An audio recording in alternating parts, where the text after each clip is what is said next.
it's such a pleasure, being in this such pandemic situation where I get to speak around the world, and so I can call myself as an international speaker. So just to give a little bit introduction of myself. So my name is Chen Choon. I have been a Toastmasters for over 12 years. And every year I was competing over and over again. And some of my accolades, including like winning the district championship and stuff like that. But despite all those achievements, despite all those being like distinguished Toastmasters, what brings me the greatest joy is to be able to connect to each and every one of you like today, to kind of form a relationship with each and every one of you. I know some of people in this room. I know Rona, I know Dewey. I did a workshop for them before in SCBD. I know Elios, and then at the same time, I also brought few of my people from District 51 just to join in so that we can get together in this very interactive session between myself and yourself. A few things that I want to kind of establish upfront. I do hope that today's session is going to be an interactive session. I will throw in questions to you, and I really encourage you to really put in some thoughts into those questions. At the same time, my approach is always, I will spend a lot of time creating the slide, but at the last minute, I will always decide not to use the slide because, having the slide will kind of limit the way I express myself. So I will be sharing some drawings. I will draw as I explain, and so that I'm able to adapt my content as and when I see is required based on the question that you guys asked or the responses that you guys gave. So I'm just going to quickly share my screen. And do let me know if you can see them.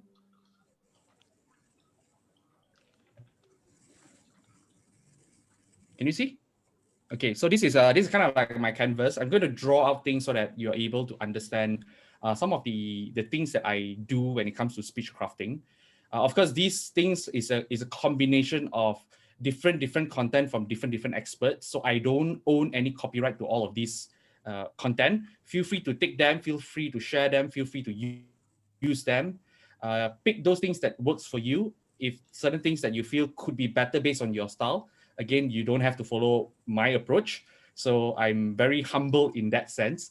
So today we're going to cover on the art of speech crafting. And I think to really appreciate speech crafting, we need to look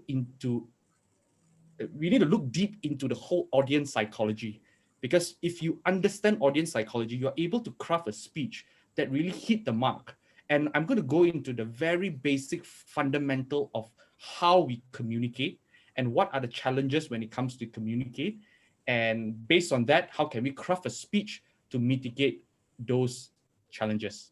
Okay, so feel free to use the chat box. Ask me any questions you have. I'm always on standby, and then I can adopt. So this is going to be a very casual conversation between myself and yourself. Okay, so let me begin with this very simple question. What is communication? I think let's establish that first. What is communication? Now, to me, communication is addressing the question of, did I communicate? Okay, let me just quickly explain. Assuming, right, if I have a tennis ball with me right now, okay, I'm gonna pick one person from this group. Let's pick okay, Dewey. Okay, let's do a simple exercise. Assuming this, assuming if I have a tennis ball in my hand right now, okay, so I have a tennis ball in my hand, and this tennis ball is green. Okay. So if I throw this tennis ball to you, and just act like you caught the tennis ball. Okay. Okay. So tell me about the tennis ball. So if I say the tennis ball is green and I throw it to you, okay, tell me about the tennis ball. It's fully rounded. Okay. And what color is it? It's green like grass. Okay. That's all I didn't know. So what I did just now was I composed a message and I throw to Dewey. And Dewey absorbed the message and say that it's round, it's green like grass. So communication has happened. So that is the fundamental of communication. And when we write a speech, right, we need to always have that at the back of our mind. So if I were to draw this out, communication happens I compose a message and you decompose it. Okay? So whatever I say, you received it. So when you receive it, you get my point of what I'm trying to say. So that is communication. And when we write a speech, we must have that at the back of our mind. But unfortunately, when we write a speech, it's not as simple as it seems because there are a lot of noises. Noises are things that dilutes our message. So dilution, inattention, and distraction. So in the beginning, before we write a speech, we need to understand that whatever is clear to us as a speaker will never be clear to your audience. Right? Okay, that is a standard understanding. Whatever is clear to us will never be clear to the speaker. So let's say we know our speech 80% of we know our speech 80%. When we communicate to the audience, they probably can absorb only 60% because they are not in our world. They don't know our background. They have their own perceived biasness. They have all these external and internal factor that affects the effectiveness of the message that you're going to give to them. So which means before you write a speech, you need to ask yourself this one question. What is your big idea? Okay. What is the one big idea that you want to share, that you want to use as a speech to communicate to your audience? And based on that, you need to establish what we call as foundational phrase. Okay. Foundational phrase is the one phrase that summarizes your speech. The one phrase that, assuming if you were to go out of the speaking hall, okay, then you walk in the corridor, you saw a familiar face. Okay, the familiar face come to you and said, "Hey, what did you spoke about? Can you summarize your speech in 15 seconds? Can you tell your speech in 15 seconds that the audience will understand?" So that is what we call the hallway test.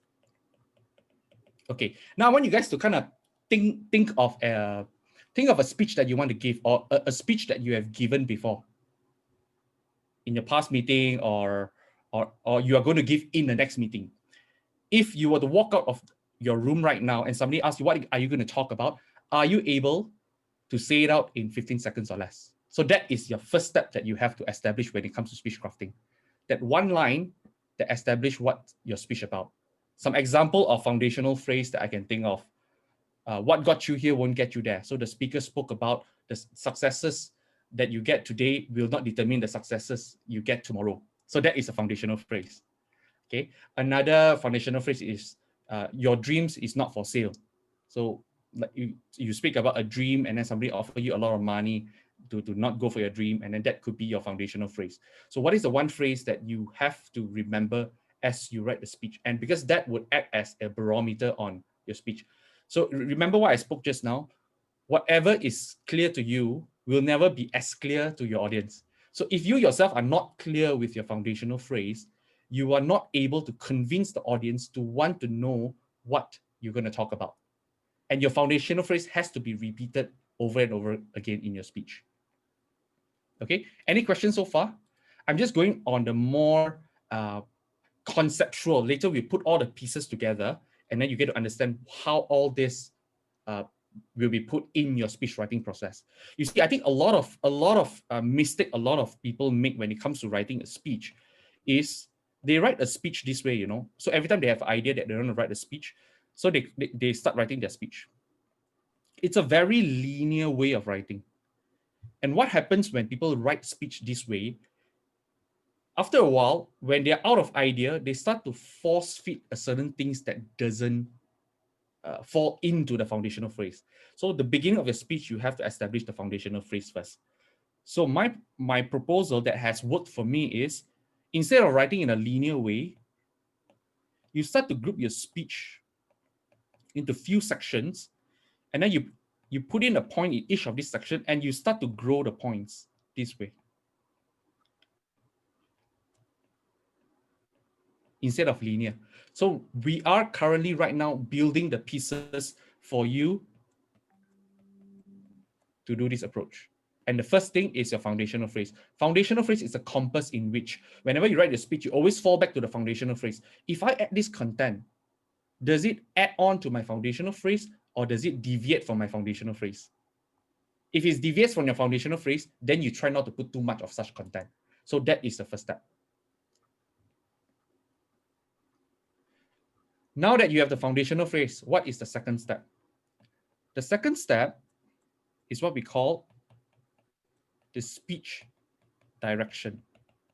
Okay, remember this, yeah? If there is no change, there is no speech. Okay? What this means is, in the first step, once you identify what is the key message that you want to say, the second thing is you look at from the audience point of view. Here, what you really want to do is really think about,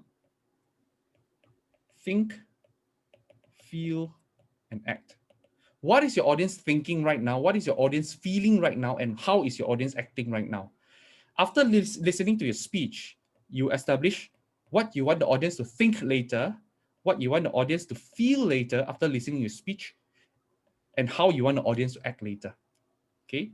To put it in perspective, right? Think is the logic, feel is the emotion, and act is the action. Okay? You need to be very clear in this because as you bring your audience throughout your speech, right? If this is not clear to you, you are unable to get the audience on board in point A, and you're unable to bring them to point B.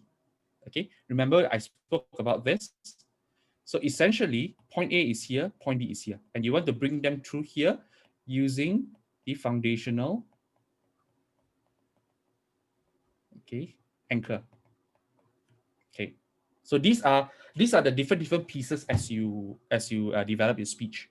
Okay, how the audience thinking, what is the audience thinking right now, feeling right now, acting. So if you want to give a speech about COVID-19, okay, you want people to feel more positive about life.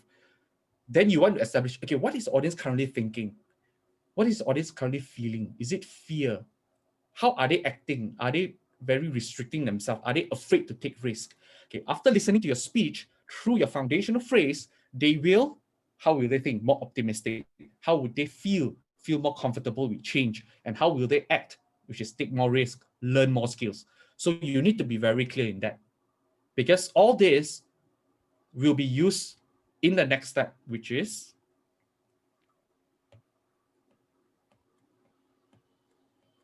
speech construct.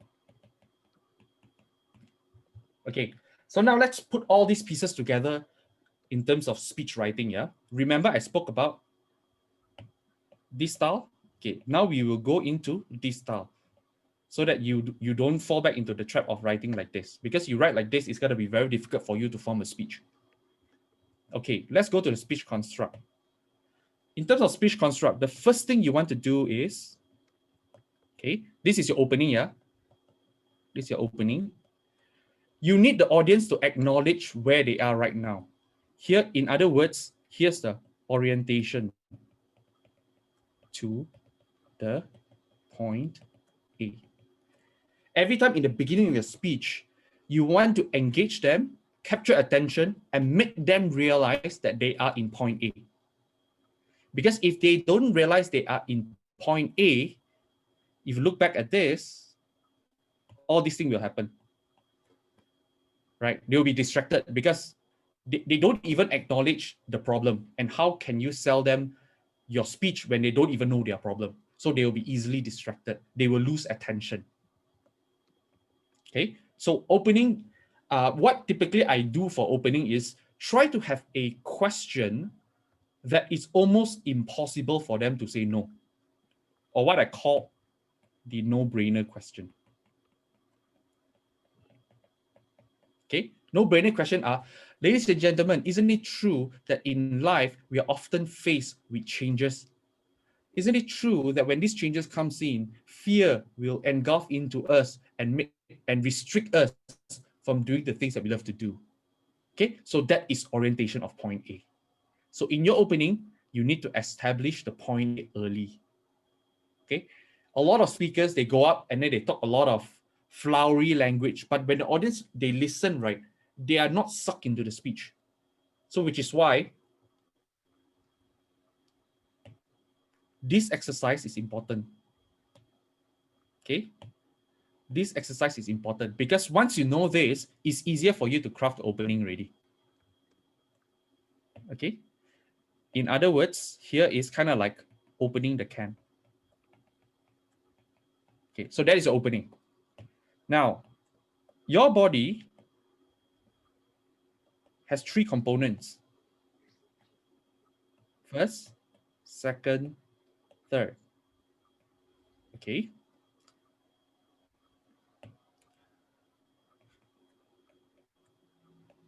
Okay, here's your. Okay. The first thing you do in your body is you want to start to paint the circumstance. Okay, paint the circumstance.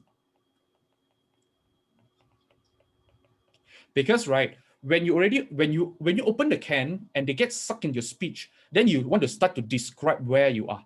Okay. Okay. So if I say the COVID, okay, I said that isn't it true that fear always limit us from doing the things that we like to do?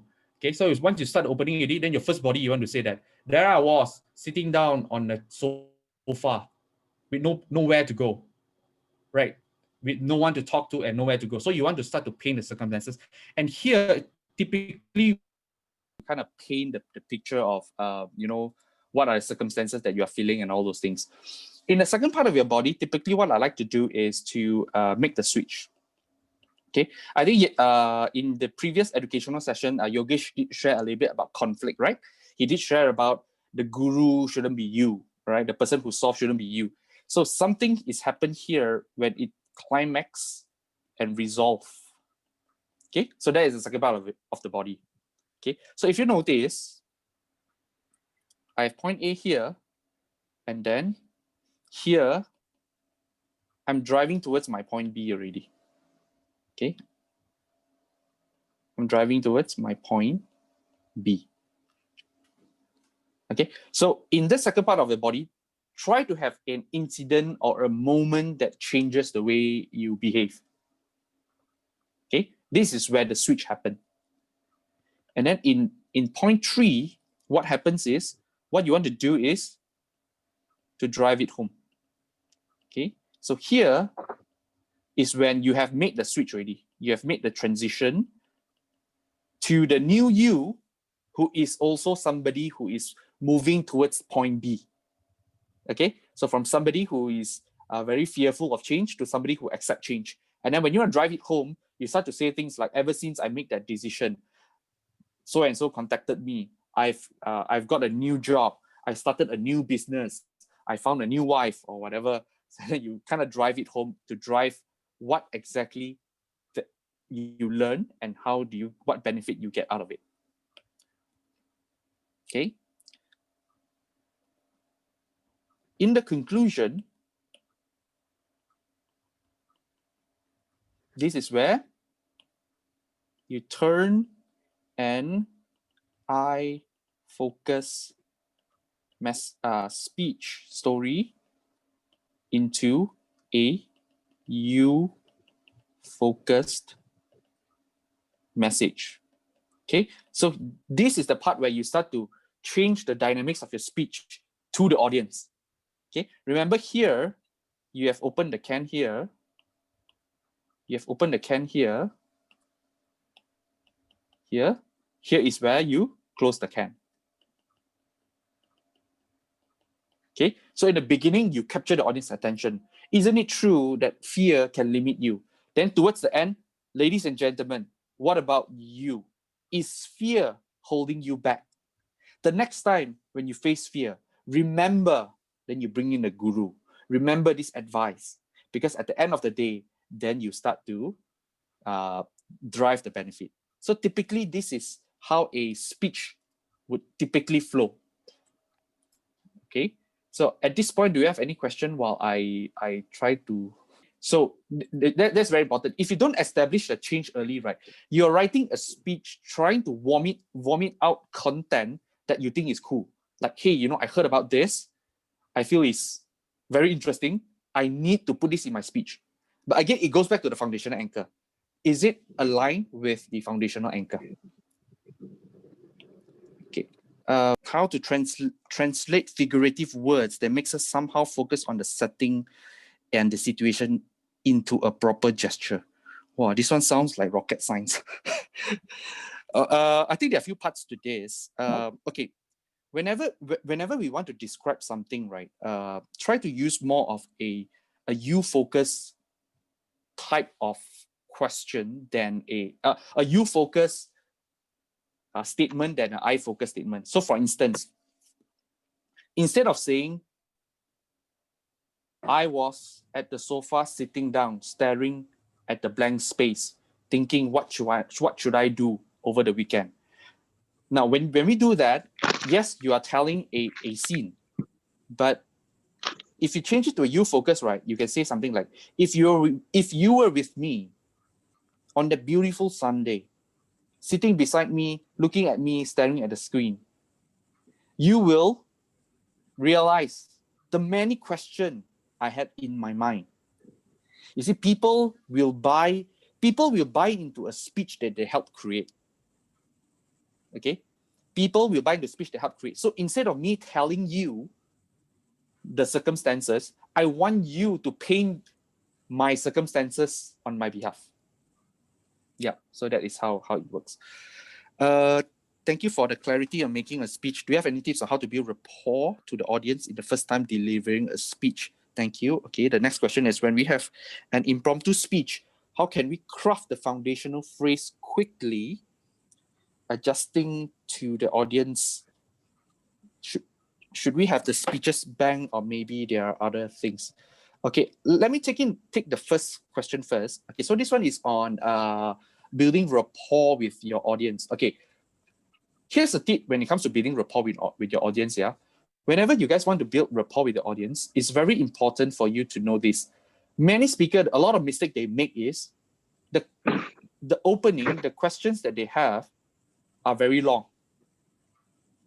Okay, if you have a long question, when the audience start to think, you lose the emotional connection because they are triggering the logical part of their brain. So I'm sure you have seen the speeches where somebody come up the stage. The first statement they said, "Ladies and gentlemen, have you ever been in the situation when you are out of ideas, when you are faced with a challenge in the most impromptu situation of your life?" You lose rapport already because your question is so long. So instead, build in questions that are short. Ladies and gentlemen, have you ever had a bad day? Then you gesture, then they will respond. Have you ever had a bad day? Then you gesture. Then if they say yes or no, once they say yes, you got them hooked into your speech already. Okay, so that is how we use rapport. Use more you focus question. No brainer yes. These are the questions that can be used to build rapport. Okay, when we have to do an impromptu speech, how can we craft the foundational phrase quickly? Okay, let me share something with you, Michael. Okay, these are my notes. If you look into, so I do have a quote bank where I have all analogies, I have all the quotes that I kind of like, right, things that I like. See, the biggest illusion in life when we tell ourselves that it cannot be done is not real. Okay, success demands singleness of purpose. Learning is an experience. Everything else is just information. So these are the things that you start to collect. So whenever it hit the right mark, it triggers a certain thought for you to craft a speech. You have analogy, you have ideas. So this is how you quickly craft a foundational phrase. Yeah, another thing, right? When you guys craft a foundational phrase, there are three things that you must always remember. The first thing is it must be action-oriented. If your foundational phrase is not action-oriented, okay, let me just write it down, then it's easier for y'all to...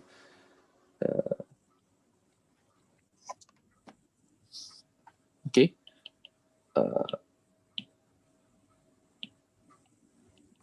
Foundational phrase.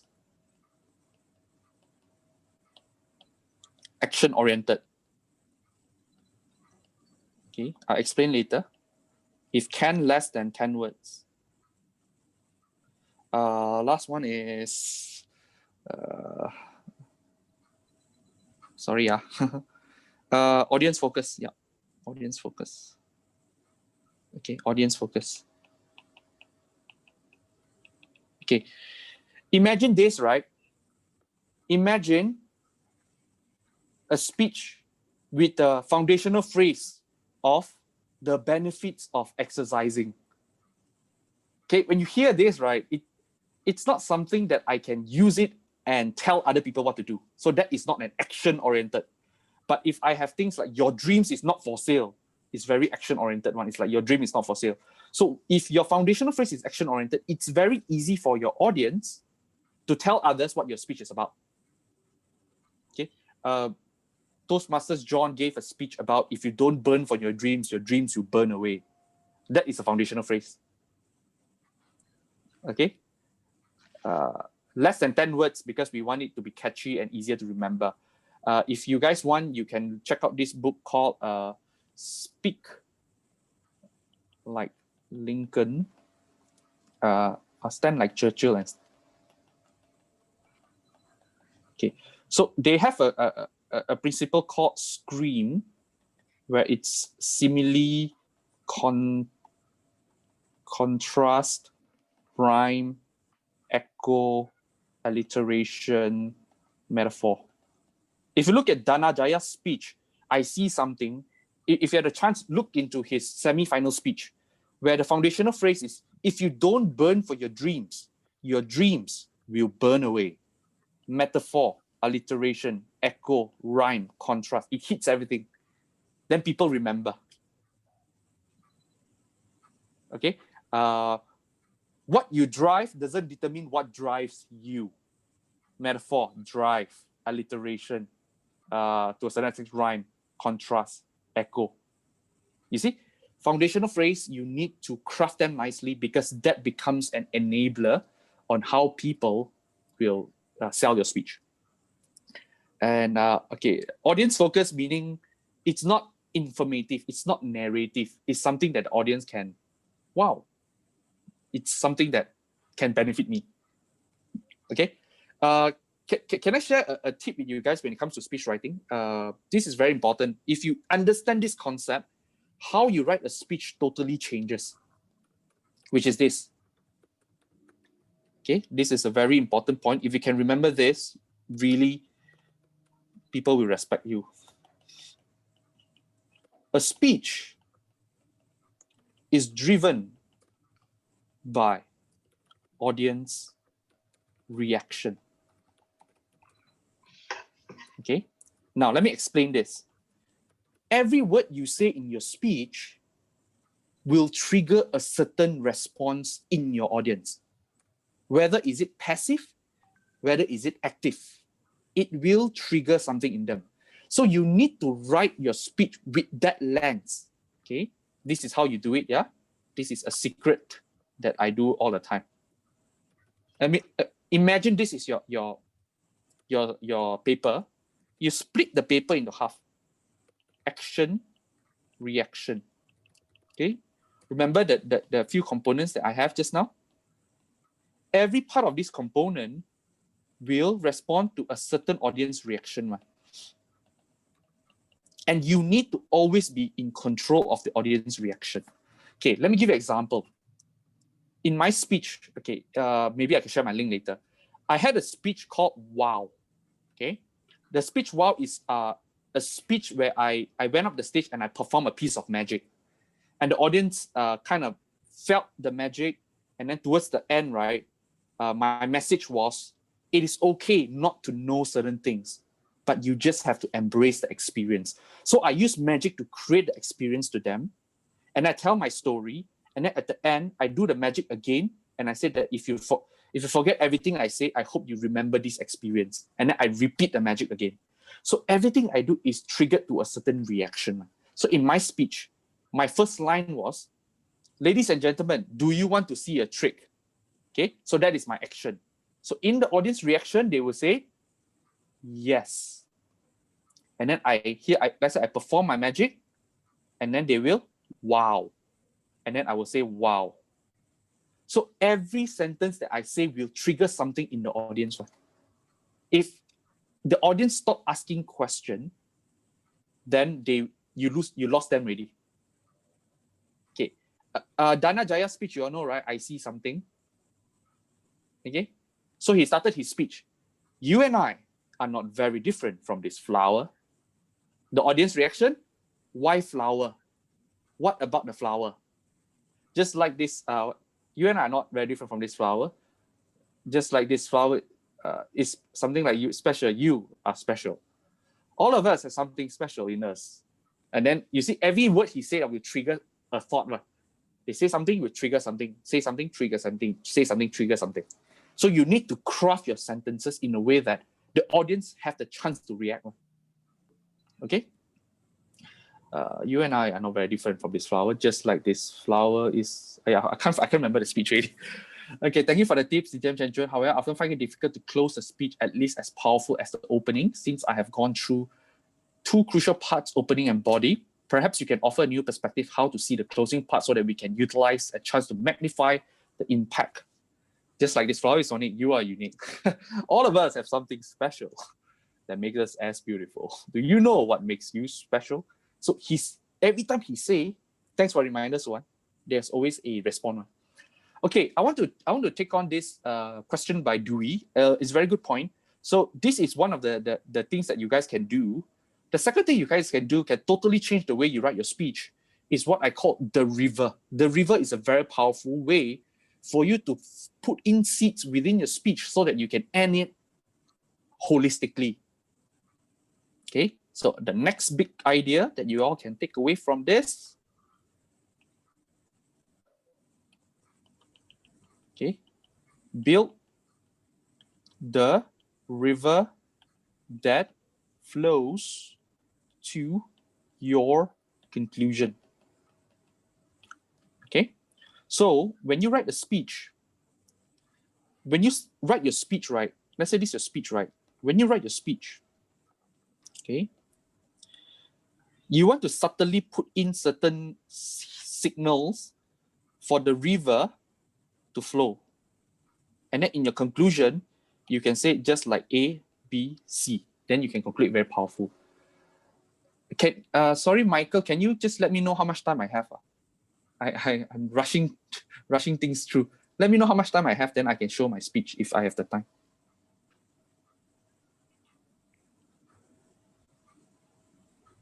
I have 2.5 minutes only. Wow, stressful. Okay. Let me just quickly go through. Okay, now this is my speech. Okay, now this is my speech. Yeah, I do a magic trick here. So I have wow here. Okay, and then here I have another wow. So this is my river. Here I have another wow. Okay, and then I think towards the end, I have another wow. Here, another wow. So this is my first river. Okay, my second river is here. Look at my second river, yeah? Okay, so in my speech, I said that be a professional accountant. Okay, first, this is profession river, and then this one is business river. Okay, and then third is getting married. Okay, marriage. Okay, so I set up 3 rivers here, first, second, and third.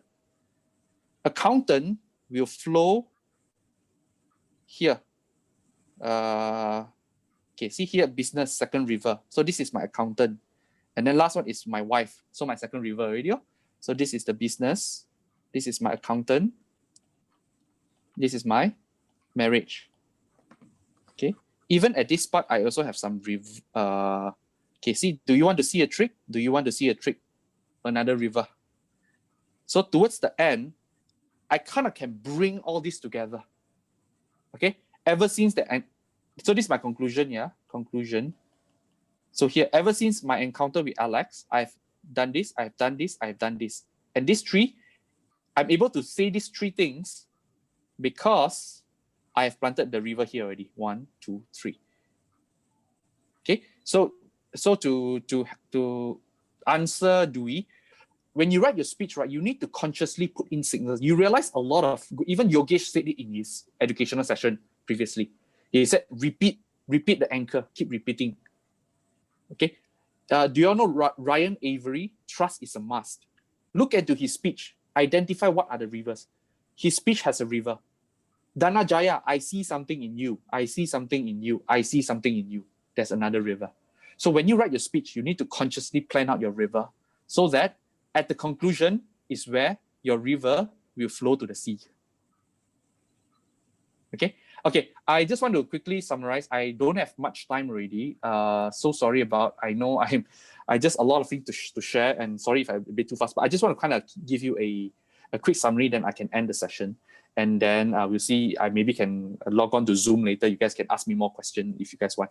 So basically, in order for us to understand speech writing, you need to understand the communication model. We are composing a message. We are sending the message, and the audience is decomposing the message. So as they go through this, the audience have their own internal biasness and external biasness. And then we need to manage that. So the first thing is come up with the absolute clarity in terms of foundational phrase. Second, identify what you want the audience before and after, because this will set the direction for your speech. This is also very good for table topics, by the way. And then third, based on what you built first and second, start the speech construct. First, open the can. Orientation to point A with a no-brainer question.